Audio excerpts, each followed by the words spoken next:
There is something deeply wrong with the way we eat. Right now, over 98 million Americans are pre-diabetic. That's 1 in 3 adults walking around with blood sugar levels high enough to damage their organs, nerves, and blood vessels. Another 37 million have full-blown type 2 diabetes. The numbers are climbing every year, and doctors treat it like it's inevitable, like it's just what happens when you get older. But here's what nobody talks about. For over 1,000 years, medieval peasants ate every single day, 3 meals, sometimes more, and type 2 diabetes didn't exist. These were people doing brutal physical labor, living in harsh conditions, with no access to modern medicine. Yet their blood sugar stayed stable, their weight stayed healthy, and they lived without the chronic diseases that are killing us today. What did they know that we've completely forgotten? The answer isn't what you think. It's not about eating less. Medieval peasants ate plenty. It's about what they ate, when they ate it, and how their bodies processed it. And when you see the difference, you'll understand why modern food isn't food anymore. It's a slow-acting poison that your body was never designed to handle. In 1986, a team of researchers from Cambridge University did something remarkable. They analysed over 800 skeletons from medieval grave sites across England, dating from 1100 to 1500 AD. They were looking for signs of metabolic disease, bone deformities caused by diabetes, tooth decay patterns, and markers of chronic inflammation. What they found shocked them. Out of 800 individuals, they found 0 evidence of diabetes, not a single case. They found malnutrition in some skeletons, injuries, infections, but no diabetes, no insulin resistance, no metabolic syndrome. These were common people. Farmers, labourers, craftsmen. They weren't wealthy. They didn't have access to elite diets or special foods. They ate what grew locally, what they could afford, and what tradition taught them to eat. And their bodies functioned the way bodies are supposed to function. Compare that to today. If you walked into any room with 800 Americans over the age of 45, roughly 300 of them would be pre-diabetic or diabetic. That's a biological catastrophe, and it didn't happen by accident. Before we go further, drop a comment. Have you been told you're pre-diabetic or diabetic, or someone close to you? What did your doctor say was the cause? Let us know, because what you're about to learn will challenge everything you've been told about blood sugar and diet. The first major difference is the type of grain medieval people ate. Bread was the foundation of the medieval diet. A peasant could eat a pound or more of bread per day. That sounds like a lot of carbs, and it is. But here's the key. The grain they used was completely different from what we eat today. Medieval wheat was an ancient variety called einkorn or emmer. These are old grains with a different genetic structure than modern wheat. Einkorn has 14 chromosomes. Modern wheat has 42. That difference matters enormously. Modern wheat has been bred over the past 60 years to have a much higher gluten content, to rise faster, to grow shorter so it doesn't fall over in the wind, and to produce higher yields per acre. But these changes also made it digest differently. Modern wheat breaks down into glucose incredibly fast. When you eat a slice of modern white bread, your blood sugar spikes higher and faster than if you ate pure table sugar. That's not an exaggeration. Studies have measured the glycemic response, and white bread scores higher than a candy bar. Medieval wheat was different. Einkorn and emmer break down slowly. The starches are bound in a tighter matrix. Your digestive enzymes have to work harder to access the glucose, so it's released gradually over hours instead of all at once. This means no blood sugar spike, no insulin surge, no crash an hour later that makes you hungry again. Medieval peasants ate large amounts of bread and felt full for hours because the energy was released steadily. Their pancreas didn't have to dump massive amounts of insulin to deal with a glucose flood.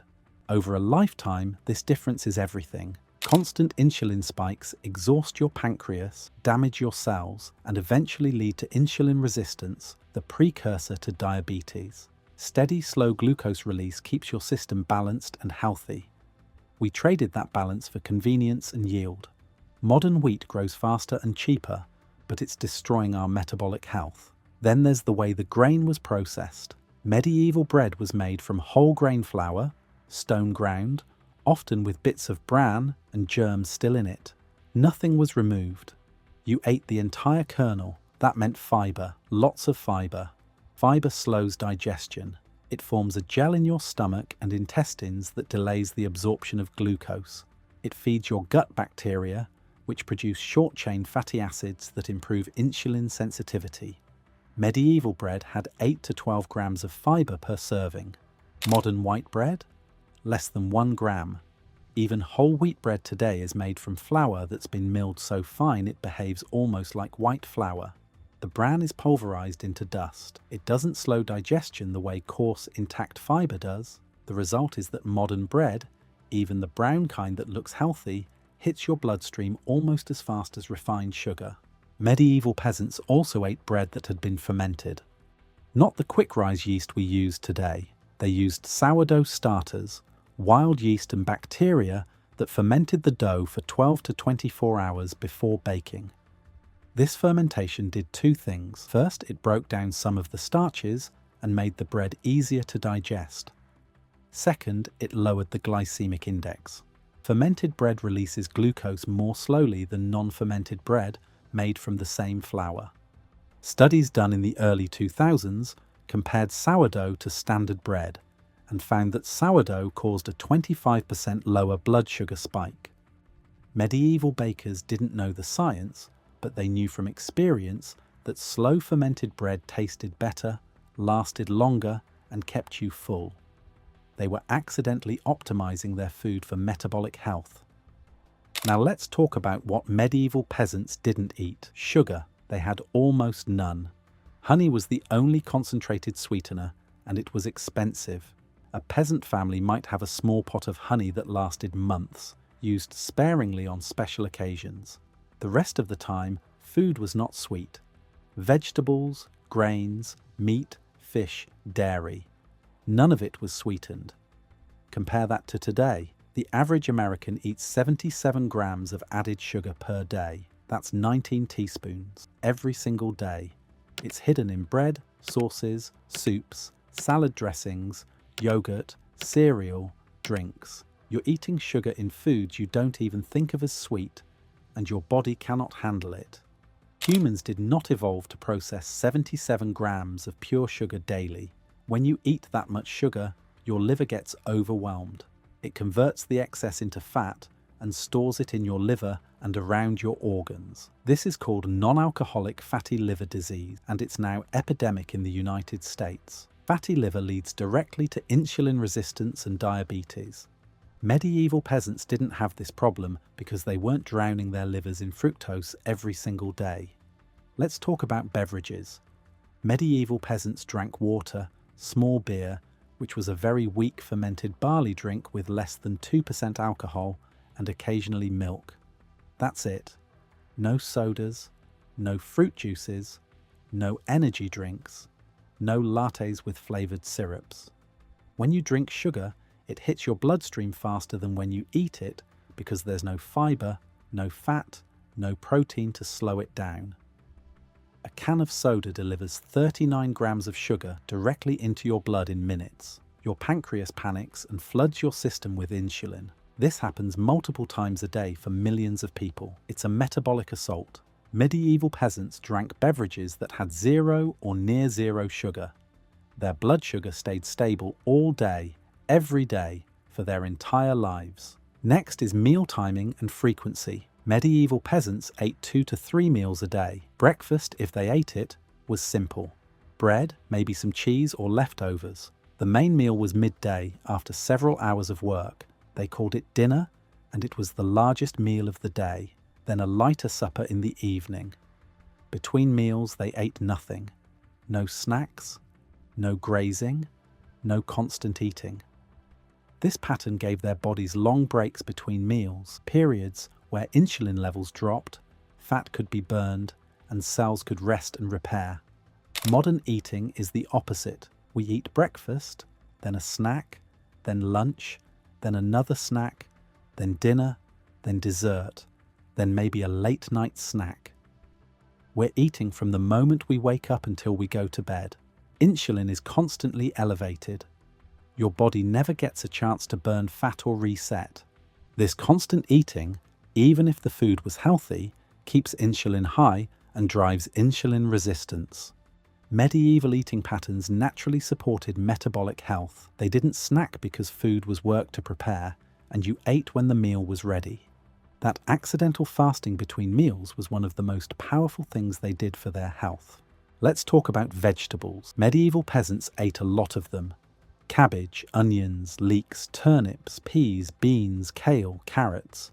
These were boiled, baked, or made into thick stews. Vegetables were cheap, filled you up, and stretched expensive ingredients like meat. A typical peasant meal was a big bowl of pottage, a thick stew made from vegetables, grains, and a little bit of meat or fat for flavour. This was eaten with coarse bread. The vegetables provided fibre, vitamins, and minerals. But more importantly, they provided bulk without calories. You felt full without overloading your system with glucose. Modern diets are the opposite: high calorie density, low fibre. A fast food meal can deliver 1,200 calories in a few bites and leave you hungry an hour later because there's no fibre, no bulk, nothing to signal your brain that you're actually full. Medieval food had volume. A bowl of pottage was physically large. It took time to eat, and it kept you full for hours. You weren't driven to snack because your stomach was actually full and your blood sugar was stable. Now let's address meat. Medieval peasants ate meat, but not every day. Meat was expensive. A chicken, a pig, a cow represented significant wealth, so meat was used carefully. A family might slaughter a pig in the fall and preserve the meat with salt, smoking, or curing. That pig would last months.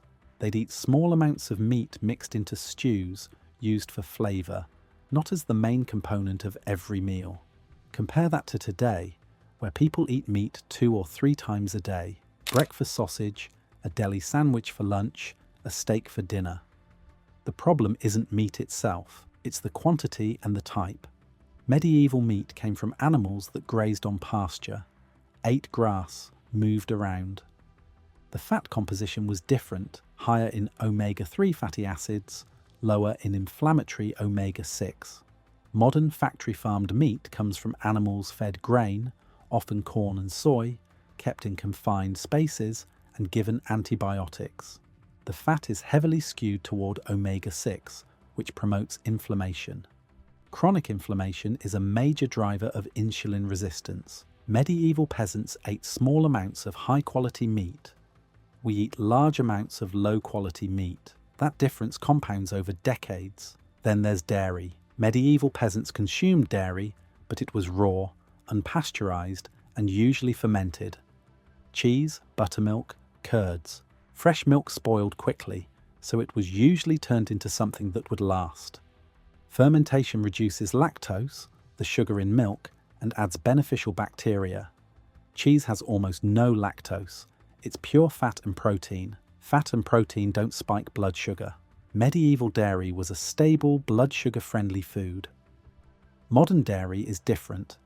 It's pasteurized, homogenized, and often low-fat.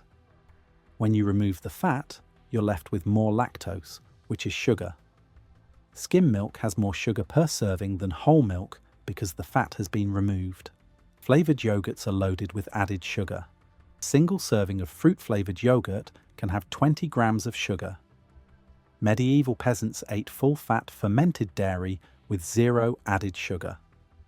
We eat low-fat sweetened dairy products that spike blood sugar. Another metabolic disaster disguised as health food. Let's talk about legumes. Beans, lentils, peas. These were staples of the medieval diet. Cheap, filling, and packed with protein and fibre. A bowl of lentil stew with bread was a complete meal. Legumes have a low glycemic index. They release glucose slowly and steadily. They also contain resistant starch, a type of carbohydrate that your body can't fully digest. Resistant starch feeds your gut bacteria and improves insulin sensitivity. Medieval peasants ate legumes almost daily. Modern Americans eat them rarely. We've replaced beans with pasta, rice, and bread made from refined grains. Even when we do eat beans, they're often canned with added sugar and salt. The shift away from legumes is one of the most underappreciated dietary changes in the past century. Legumes are one of the best foods for blood sugar control, and we've nearly eliminated them from our diet. Physical activity is part of the story, but not the way you think. Yes, medieval peasants worked hard, farming, hauling, building, walking miles every day. But the key isn't just that they burned calories, it's that their muscles were constantly active. When your muscles contract, they pull glucose out of your bloodstream without needing insulin. This is called non-insulin-mediated glucose uptake. The more active your muscles are throughout the day, the better your body handles glucose. Medieval peasants didn't sit for 8 hours, then go to the gym for 30 minutes. They moved continuously all day long. Modern sedentary life means your muscles aren't pulling glucose out of your blood. It just sits there, bathing your cells in sugar, forcing your pancreas to work overtime. Exercise helps, but it can't fully compensate for 10 hours of sitting. Movement needs to be constant, not intense and brief. Another factor no one talks about is sleep. Medieval peasants went to bed when it got dark and woke with the sun. No artificial light, no screens, no blue light disrupting melatonin. Sleep is critical for blood sugar regulation. Poor sleep causes insulin resistance within days. One night of bad sleep can reduce your insulin sensitivity by 25%. Medieval peasants got deep restorative sleep every night because their environment supported it. We're chronically sleep deprived, staring at screens until midnight, drinking caffeine to stay awake, then wondering why our blood sugar is out of control. Sleep deprivation is a major underappreciated driver of the diabetes epidemic. Let's talk about stress.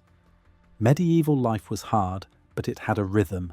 Work during the day, rest at night, seasonal cycles. Harvest, winter rest, spring planting.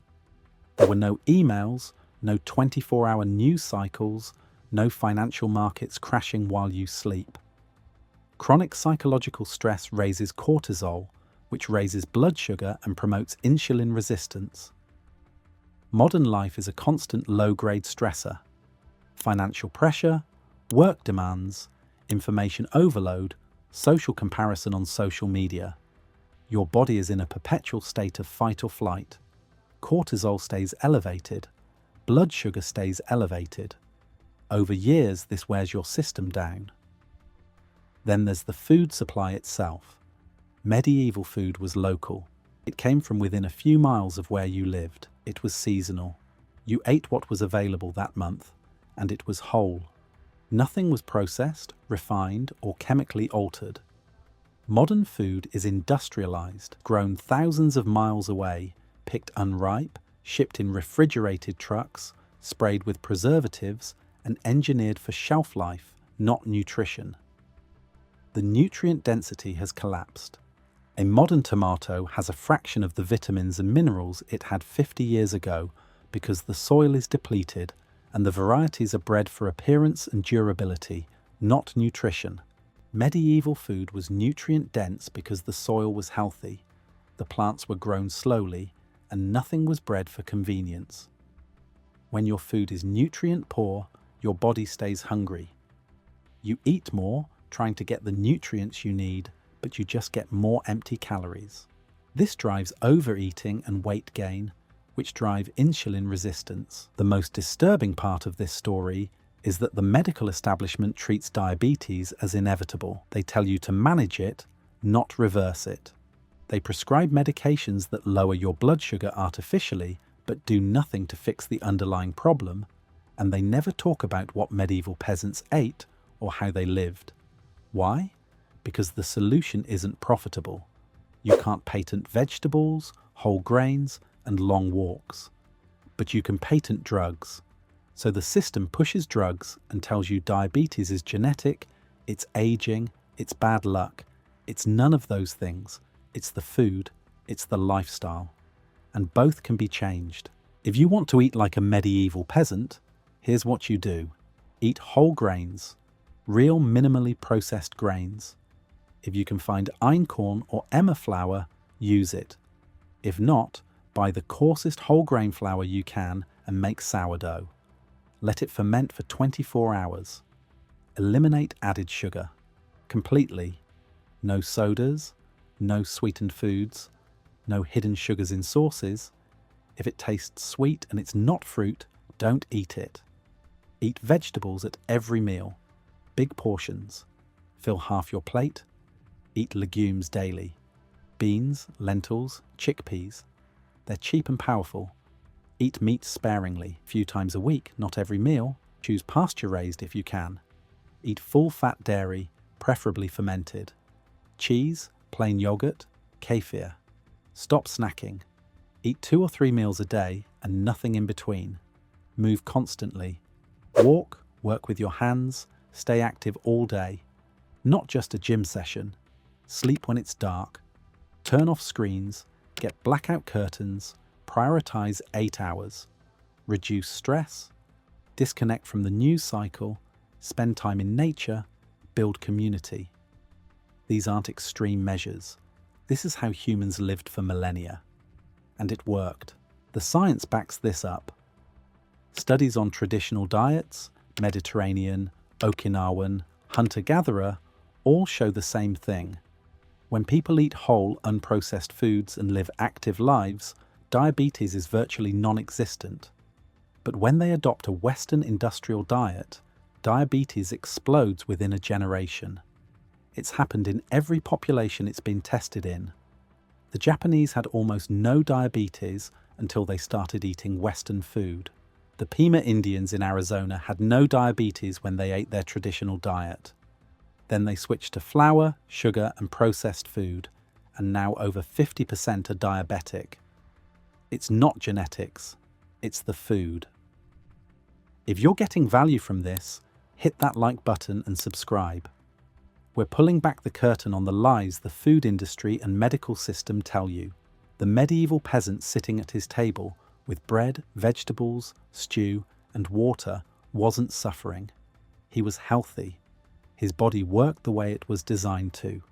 He didn't count calories, track macros, or take medications. He just ate real food, worked hard, and lived. That's not primitive. That's wisdom. We traded that wisdom for convenience, and it's killing us. Every piece of metabolic research points to the same conclusion. Whole foods, steady blood sugar, movement, sleep, and low stress. That's the formula. Medieval peasants lived it without knowing why. We know why, but we're not living it. Question is, will you? Subscribe, and let's keep digging.